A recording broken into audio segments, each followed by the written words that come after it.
Hello students, good morning to all of you. आज हम topological space की example number 11 करेंगे। प्रीवियस वीडियो में हमने एग्जांपल नंबर 8 की थी। अगर आपने ये वीडियो नहीं देखी है तो डिस्क्रिप्शन में प्लेलिस्ट का लिंक गिवन है, आप वहां से देख सकते हैं। नाउ एग्जांपल नंबर 11 में क्या है, let B be the collection of all open rectangles A B cross C D is equal to xy belongs to r square और x lies between AB, y lies between CD in the plane which have each sides parallel to x-axis और y-axis। Show करना है कि B is a basis for a topology on the plane r square called Euclidean topology on r square। आपको paper में आ सकता है prove that Euclidean topology is a basis, यहाँ आपको आ सकता है state and proof basis B generates Euclidean topology. तो यूक्लिडियन टोपोलॉजी में आप ये सारी डेफिनेशन को पहले लिखेंगे। तो this example is most important. तो स्टार्ट करते हैं। वी हैव बी में हमें क्या गिवन है, A B cross C D is equal to क्या ले लिए, एक्स वाई किसको बिलोंग कर रहा है, R square, where X lies between A B, Y lies between C D. ये तो हमें गिवन है। तो हमने बेसिस को प्रूव करने के लिए टू पार्ट्स को प्रूव करना है। तो सबसे पहले ले लिया clearly every point X Y belongs to R square. हमारा जो पॉइंट्स है एक्स वाई वो किसको बिलोंग कर रहा है, आर स्क्वायर को। Is contain in some open rectangle. Open rectangle हमारा क्या है, A B cross C D. तो इसका मतलब for all x Y belongs to R square there exist B belongs to basis such that x y किसको belong करेगा, हमारा basis को। तो ये हमारा फर्स्ट पार्ट प्रूव हो गया। तो अब सेकंड को प्रूव करते हैं। यहाँ पे हम किसकी डेफिनेशन लगा रहे हैं, बेसिस फॉर ए टोपोलॉजी की। अब तो हमने इतनी सारी एग्जांपल्स कर ली, तो आपको अब बेसिस की डेफिनेशन आनी चाहिए। लेट कर ले कि एक्स वाई किसको बिलोंग कर रहा है, हमारा B1 इंटरसेक्शन B2, क्योंकि हमें सेकंड पार्ट को प्रूव करने के लिए टू बेसिस चाहिए होते हैं, B1 और B2। उसके बाद हम क्या कर लेते हैं, एक और एलिमेंट ले लेते हैं, एक और बेसिस ले लेते हैं B3, जो किसको बिलोंग कर लेता है, हमारा B1 इंटरसेक्शन B2 को। तो लेट कर लिए B1 किस टाइप का है, A1 B1 cross C1 D1। क्योंकि हमारे पास बेसिस इस टाइप का है तो हमने B1 B2 भी इस टाइप के कंसीडर कर लिए। अब हमने लेट कर लिए कि A हमारा क्या है, मैक्सिमम है A1 A2 में, और B हमारा मैक्सिमम है B1 B2 में। सिमिलरली C हमारा मैक्सिमम है C1 C2, D मैक्सिमम है D1 D2।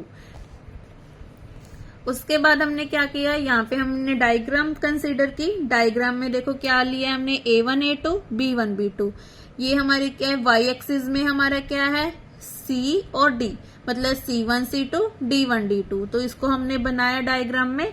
तो ये हमारा जो मेन पॉइंट है वो हमारा क्या बन गया, XY पॉइंट बन गया। क्योंकि डायग्राम से क्लियर हो रहा है कि ये हमारा क्या है, कॉमन पॉइंट है, मतलब XY हमारा क्या है, यहाँ पे कॉमन है।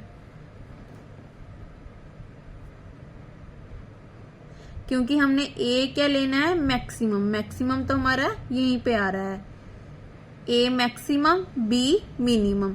सिमिलरली C हमारा मैक्सिमम, D हमारा मिनिमम। तो यही हमारा क्या आ रहा है, कॉमन पॉइंट आ रहा है।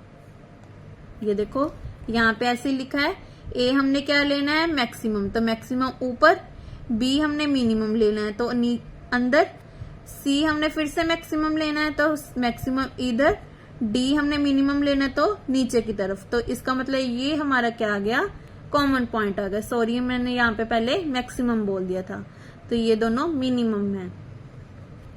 तो इसका मतलब ये हमारा क्या आ गया, कॉमन पॉइंट।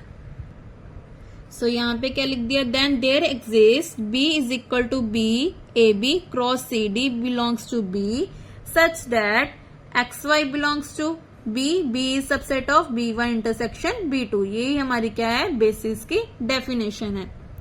यहाँ पे एक्स वाई आएगा क्योंकि हमने दो एलिमेंट्स लिए हैं, ये पेयर में है ना, तो इसलिए यहाँ पे एक्स वाई आएगा। इसको आपने अपनी बुक में ठीक कर लेना है। Hence B is a basis for unique topology tau on R square. R square मतलब हमारा क्या है, x y plane. Called Euclidean topology on R square. तो इससे क्लियर हो गया कि हमारा जो बी है, बी जनरेट्स यूक्लिडियन टोपोलॉजी। ये हमने प्रूव करना था। रिमार्क भी देख लेते हैं, इसका रिमार्क क्या है। By generalising the last result it can be show that the collection B of the subsets of R square। जैसे हमने R square लिए प्रूव किया है, वैसे हमने R की पावर n के लिए भी ये रिजल्ट हमारा क्या है, ट्रू है। मतलब ये बेसिस बना रहा है हमारा। R की पावर n मतलब x1, x2, xn किसको बिलोंग कर रहा है, हमारा R की पावर n को। और xi किसको बिलोंग करेगा, ai, bi। आई कहां तक है, 1, 2, 3 अप टू n। तो ये भी हमारे पास क्या है, बेसिस फॉर ए टोपोलॉजी। इसको हम क्या बोलते हैं, Euclidean topology on R N. पहले क्या थे, Euclidean topology on R square. R square मतलब एक्स वाई प्लेन। ये आपको क्लियर होना चाहिए कि आर स्क्वायर मतलब एक्स वाई प्लेन और आर की पावर एन मतलब जहां पे कितने एलिमेंट्स होंगे, एल एलिमेंट्स होंगे हमारे पास, जैसे कि x1, x2, xn। ये सारे किसको बिलोंग करेंगे, Rn को। पेपर में आपको ये भी आ सकता है कि prove that topology generated by basis topology generates Euclidean topology on Rn। तो आप क्या करोगे, पहले तो आर स्क्वायर के लिए प्रूव कर दोगे, फिर लास्ट में पहले तो इसको एज ए लेमा, यहाँ पे लेमा लिखकर आप सारा प्रूफ कर दोगे। फिर उसके बाद क्या लिखोगे, मेन पार्ट लिख के ये प्रूफ कर दोगे।